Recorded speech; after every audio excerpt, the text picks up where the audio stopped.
Bonjour, je vous remercie de me retrouver dans le cadre de cet horoscope de décembre et pour Noël, j'ai organisé un concours un peu spécial qui permet de remporter deux cadeaux. Le premier, c'est la consultation en direct de 30 minutes avec moi via Skype, Messenger ou Zoom.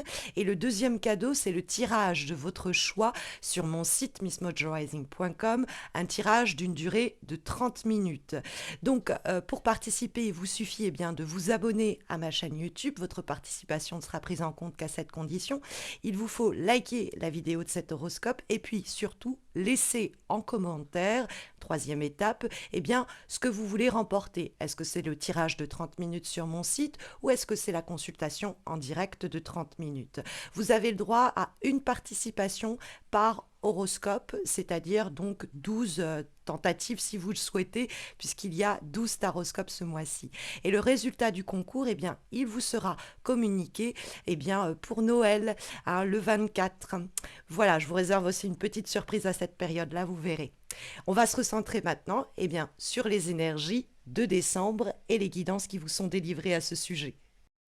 Et les énergies pour ce mois de décembre, mes chers Gémeaux, sont très claires. On trouve dans les obstacles et les difficultés la maison Dieu.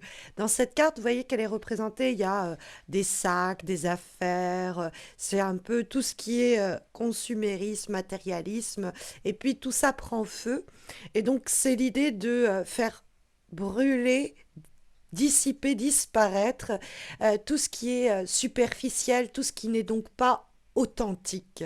Et donc ça peut être une invitation à brûler certains comportements, habitudes qui ne sont plus pour vous profitables, réussir à faire voler en éclats certains schémas, c'est réussir à comprendre que cette situation, cette relation, ce travail, cet environnement, cette personne n'est pas raccord avec ce dont on a besoin et nous aider à mettre dans ce feu de joie ce qui, en cette fin d'année de décembre précisément, doit ne pas vous suivre en 2023, quoi, hein. Vous devez laisser ça derrière vous. Il y a quelque chose qui peut être aussi donc intérieur, une sorte de prise de conscience de ce qui nous est néfaste, toxique et que l'on a entretenu et dont on va se délivrer en décembre. En tout cas, on va prendre conscience qu'il faut se débarrasser de cela. Il faut du coup être un peu s'exposer pendant un temps à une forme de vulnérabilité dont va nous parler la carte de la force que vous trouvez dans les éléments positifs parce que la carte en plus dialogue avec la maison Dieu. Donc on a ces deux lames majeures très puissantes qui discutent. Alors c'est vrai que la maison Dieu peut être une allusion à quelque chose qui s'arrête, qui est détruit, qui s'achève, mais la force nous dit qu'on a les ressources mentales, émotionnelles pour être en capacité d'affronter cet effondrement ou de provoquer peut-être même ce feu de joie qui doit permettre donc de brûler toutes les énergies néfastes, toxiques qui nous ont perturbés de l'intérieur. Parce que des fois, la maison Dieu, c'est un séisme interne, hein, c'est des traumatismes passés, ce sont des situations qui ont fait de nous une sorte de bombe à retardement, hein. Ça fait tic-toc, tic-toc, on ne sait pas quand ça va péter. Alors, quelquefois, la maison Dieu, ça peut être une allusion justement au fait que ça explose ou que ça implose. Et c'est ce qu'on va essayer d'éviter en décembre. Que ce soit pour vous éviter des disputes qui seraient inutiles, des engueulades pas du tout fécondes, quoi, stériles, des engueulades stériles, ou que ce soit pour vous éviter un burn-out ou une sorte de pétage de plomb. Quoi qu'il en soit, il y a l'idée qu'on va essayer de l'atténuer, hein, cette maison Dieu, dans ses retentissements négatifs. Et la bonne nouvelle, c'est qu'on trouve la force, hein, dans les éléments positifs pour ce mois de décembre, pour cette fin d'année, mes chers Gémeaux, et que cette carte de la force, y a cette idée donc d'être en capacité de faire face aux enjeux de décembre. Mais comme vous pouvez le voir dans cette carte, le personnage nous présente son cœur, il est complètement à découvert et c'est l'idée d'une vulnérabilité, l'idée de s'exposer, de se mettre un peu en danger.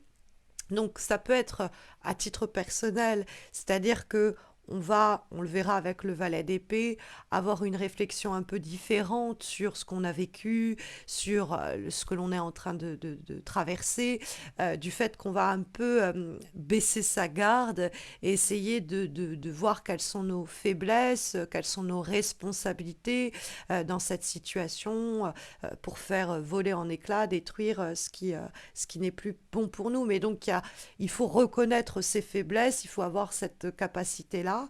Il y a l'idée d'ouvrir son cœur aussi et peut-être qu'on a peur des retentissements que une franchise et une sincérité pourraient provoquer. C'est-à-dire qu'avec le valet d'épée, on sent qu'il y a des choses que vous avez besoin de dire, il y a des choses que vous avez besoin d'exprimer, il y a des choses que vous avez besoin d'expliquer.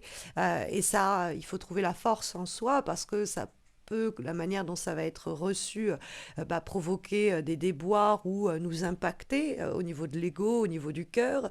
Et donc il faut cette capacité-là tout de même à se dire bon bah je vais être pendant un moment un peu vulnérable, mais en fait c'est notre plus grande force, cette vulnérabilité là, parce que la force c'est il faut que je change les choses, il faut que avec toute ma lucidité d'esprit et ma clarté j'intervienne sur les événements, je maîtrise ce feu, c'est-à-dire ces disputes, cette propension d'une situation à faire du moche et que j'arrive à la contrôler, qu'elle ne m'explose pas en plein visage. Et ça peut être aussi intérieur, que ce que j'ai vécu, ce que j'ai traversé, ça ne soit pas quelque chose qui me menace à exploser, plutôt à imploser de l'intérieur quand j'affronte des situations délicates ou même nouvelles.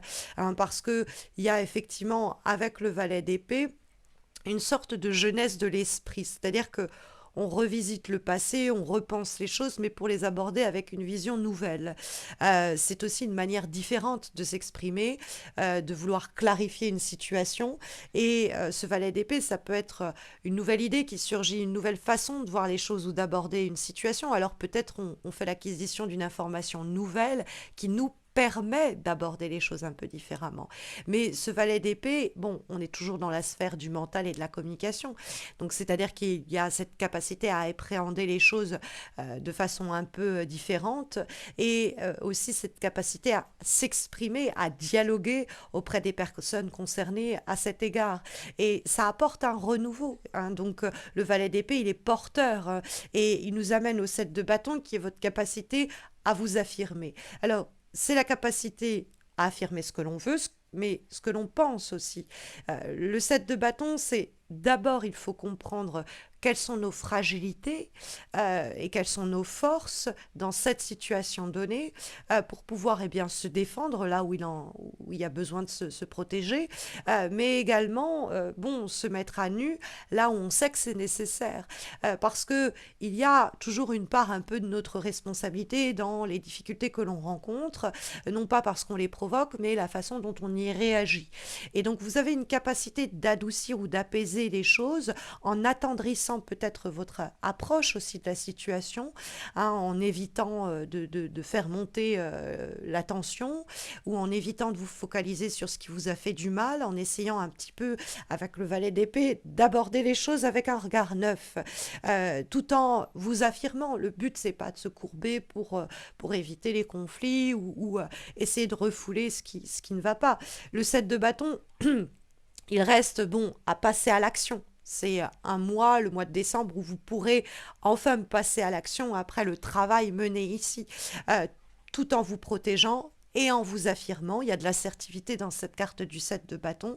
Il y a l'idée de donner une direction un peu plus claire hein, dans ce que l'on veut mettre en œuvre, d'essayer de mettre à nu ce qui doit être partagé, parce qu'on a une tendance quand même à se protéger, qui peut être néfaste, qui peut provoquer les déboires de la maison Dieu, ou on peut être face à quelqu'un qui a cette attitude-là, hyper protectrice, sur la défensive, et qui pour elle, la meilleure des défenses, c'est l'attaque, et donc qui pourrait participer à l'anxiété, la nervosité générale, mais avec beaucoup de bienveillance d'empathie. C'est vraiment la force douce, hein, la carte de la force. Hein. C'est pas le rapport bras de fer, au contraire, et avec des mots un peu différents, une approche un peu différente, vous pouvez vous affirmer et éviter les déboires qui pourraient en découler. Comme avant-dernière guidance, mes chers Gémeaux, pour votre mois de décembre, nous avons une lame issue de l'oracle Roc de Virginie Despentes et la Rata. Et nous avons ici la carte du 5 de cœur. Donc la carte du 5 de cœur est associée à l'idée du blasphème et au groupe les New York Dolls et qui nous parle ici d'être transgressive. Hein, c'est un groupe qui était assez précurseur. Et la question ici, c'est si vous aviez de mauvaises habitudes en place, en vous disant bah, je garde ces mauvaises habitudes en place, je ne vais pas les changer, des relations aussi, de mauvaises relations, etc. Et que vous ne faites pas le travail dessus, ça risque de se reproduire. Parce que ça nous dit, par exemple, imaginons que vous terminez toutes vos relations professionnelles, amoureuses, amicales, sur de grosses engueulades. Demandez-vous si c'est pas peut-être plus reposant de dire les choses à temps, de recadrer au fur et à mesure, ou alors de mettre des distances hein, avant de vriller, avant de péter un câble. Donc, on vous appelle à une meilleure chose à faire, c'est d'essayer de pas trop focaliser la situation autour de problèmes d'ego, hein, privilégier au fond l'honnêteté sur l'orgueil, parce qu'on a peut-être une part de responsabilité dans tout ce qui se passe. Bon, la bonne nouvelle, c'est que avec cette carte, cette période un peu délicate s'annonce courte, et surtout qu'elle contient une possibilité de franche amélioration. Donc ça va reposer tout de même sur votre flexibilité, votre capacité à pas recommencer 75 fois les mêmes conneries en se disant ah bah peut-être cette fois-ci ça va passer quoi. C'est le message de l'oracle de Despentes et la Rata. Et comme dernière guidance pour ce mois de décembre, nous avons une lame issue de l'oracle du petit enchanteur et nous avons la carte de la douceur. Donc la douceur, elle vient magnifiquement compléter la carte de la force du coup, puisque je vous disais, on n'est pas dans des rapports de force. La carte des New York Dolls et du blasphème vous le disait également. Et donc là, c'est tout ce que l'on peut réussir à accomplir, à obtenir grâce à la bienveillance, à l'empathie, à la gentillesse, à la bonté. Donc on doit se laisser porter comme ça par ces énergies-là. Notre parole en elle-même doit être bienveillante et du coup on en sortira comment dire des plaisirs de cette situation-là. Hein, c'est l'idée c'est une invitation à la simplicité, déjà, cette carte. Et donc, c'est l'idée de passer du temps avec les gens qu'on aime, de bon, plaisir simple. Mais il y a cette idée d'être dans la caresse et pas dans la tape, hein, la tape dure. Donc, peut-être qu'on nous dit au fond que ça marchera mieux pour régler cette situation de travailler avec la carotte plutôt qu'avec le bâton. Hein, pour dire les choses simplement. Donc voilà les énergies ici sondées pour les semaines qui viennent, pour cette fin d'année. Mais vous le savez, vous pouvez remporter eh bien, une consultation de 30 minutes en direct avec moi ou un tirage personnalisé.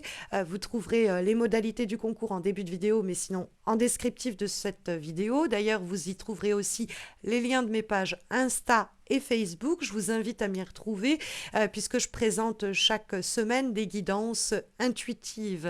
Et puis si vous avez besoin d'un tirage personnalisé, d'une consultation en direct ou même de vous former au tarot avec moi, eh bien n'hésitez pas à consulter mon site missmojorising.com. Et puis si vous ne voulez pas rater les prochains horoscopes et également la petite surprise que je vous prépare pour Noël, eh bien abonnez-vous pour ne rien manquer. Voilà mes chers Gémeaux, je vous souhaite une très bonne fin d'année, de très belles semaines à venir. Prenez bien soin de vous et puis à très vite j'espère. Prenez bien soin de vous.